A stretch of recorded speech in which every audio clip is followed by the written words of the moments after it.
In this video, we're going to discuss the assembly process and also the impact that it makes on the process of linking results of the assembly output into an executable image.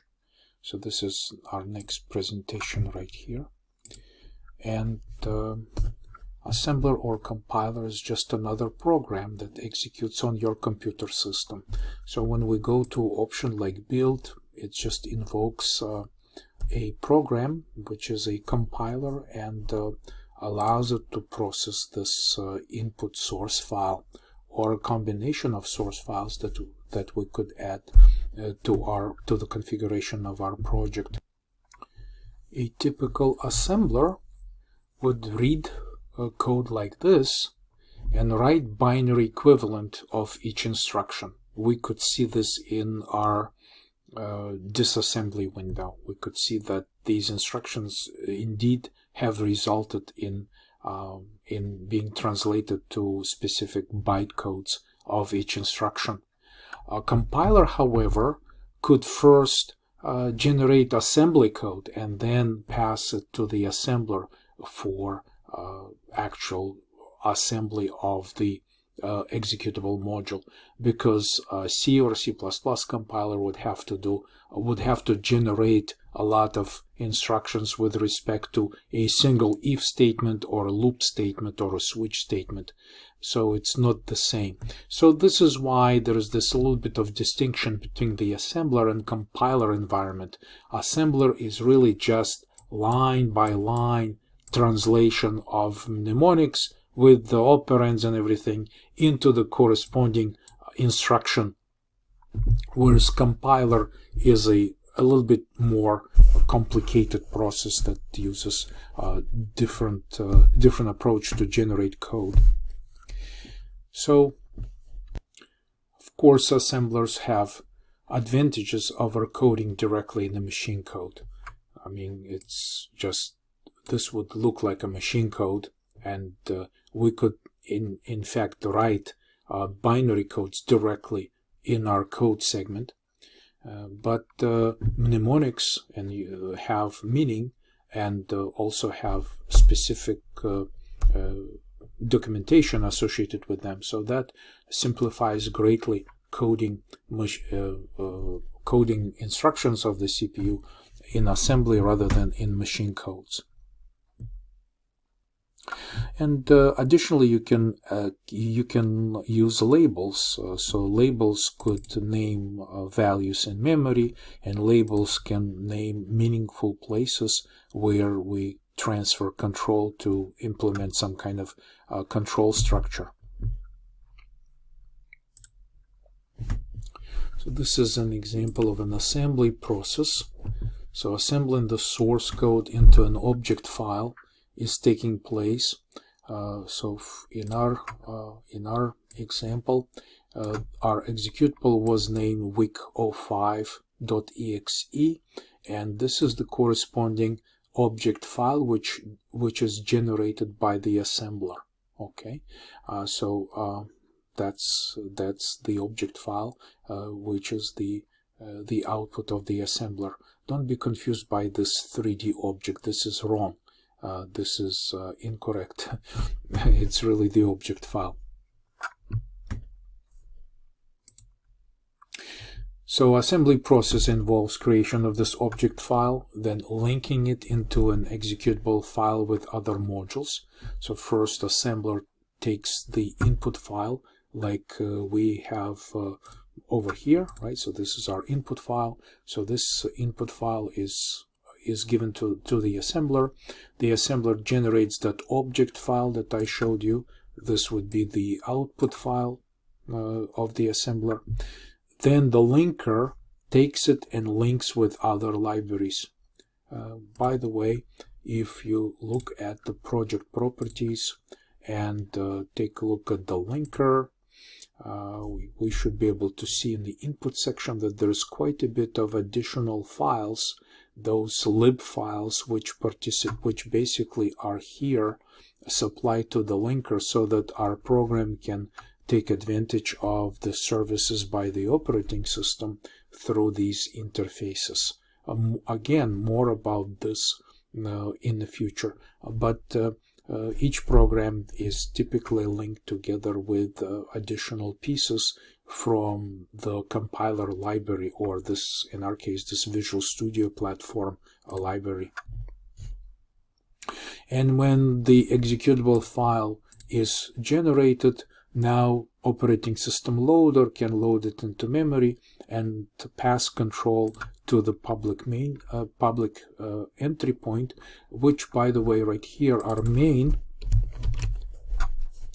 procedure is designated to be a procedure, but this AND statement also marks this main as the essentially the program entry point label.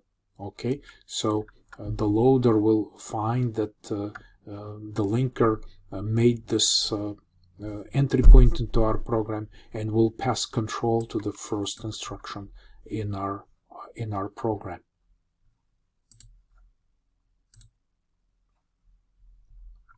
So we've seen examples of assembly, so I'm just going to skip over this example. Of course, we can use command line interface. It always has to be tweaked.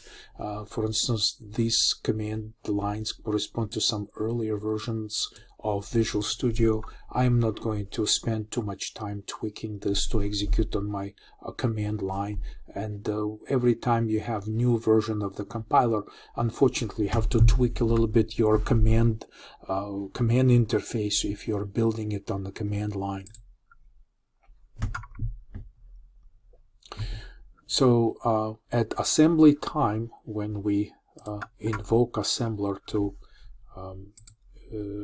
generate object file, the assembler basically uses this standard set of steps that we could have conditional assembly directives. Okay, so we can have like things that are controlled by the programmer, whether certain parts of the programs have to be built or not.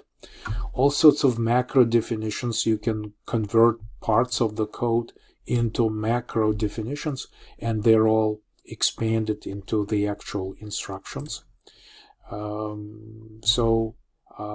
This all is just example of constant expressions, like using constant expressions as we did in our sample here. We used equivalent, so of course every occurrence of this would be replaced by its actual equivalent right here.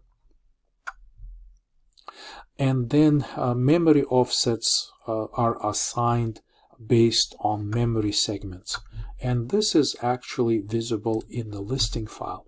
If we take a look at the listing file, you will see that every line here, every instruction is given this offset in its corresponding segment. For instance, this is the beginning of our code segment, and we have our procedure, and we have some instructions placed in the code segment. And you can see that beginning from the code segment, we have offset 0. That's the beginning. And so the first instruction right here is located right at the beginning, at the top of this segment. But the next instruction is located at some offset, and it corresponds to the size of this instruction. So if this instruction is occupying 5 bytes, 1, 2, 3, 4, 5 bytes altogether, right, 5 bytes, then the address or offset of the next instruction is located at 5 bytes offset, and then we move on and on and on. These offsets are shown in hexadecimal values. Okay, so each part like this is assigned its unique offset in its respectable segment. So we can add more variables to the data segment, and then of course the offsets will change inside this data segment, and so our instructions as well get their offsets. So this is what it talks about with respect to the offsets. Then the object file actually contains information about the organization of segments, because we use a specific model, memory model, using the memory model directive right here. So there's some additional information that the linker can understand regarding the memory segments organization. The segments include the data segment, the code segment, the stack segment, as an example. And then we generate listing if requested. We actually did ask for a listing, and then depending of the type of the module that we're building, some additional information could be also saved for the linker. The linker process basically gathers all of the object files and saves it as a single executable. Okay, so that's what the linker does. Plus, if there are any library files specified, as we have in our situation, I showed you already: project properties, linker input, additional dependencies. These are all, if you want to look at them, this is the list of system modules that are typically provided to a console application right here. So we never changed any of this. This was just a result of the default build of a project for console type of application. And so the linker will actually look at services provided by these files, and in addition to the object files that you may have to put together into your executable, the library files like these are also processed by the linker. So the linker can gather object files generated by C, C++, assembler. You can have multiple programming languages generating object files, but they all have the format that the linker can understand. And these lib files right here can also be supplied, and altogether we have the final result, the final executable.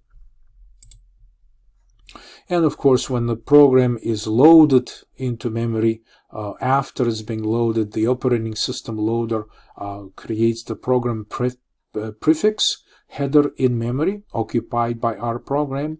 It's allocating memory for the program based on the program header information.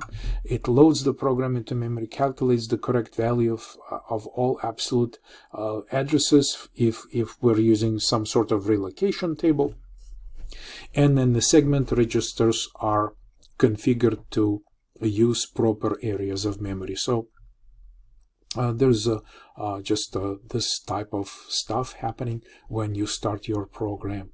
So there's some useful tools and utilities that we will be using later on, and in our later laboratory exercises. But this is a quick overview of the process of assembling the program and linking it using the linker utility, and then finally loading executable module into computer memory.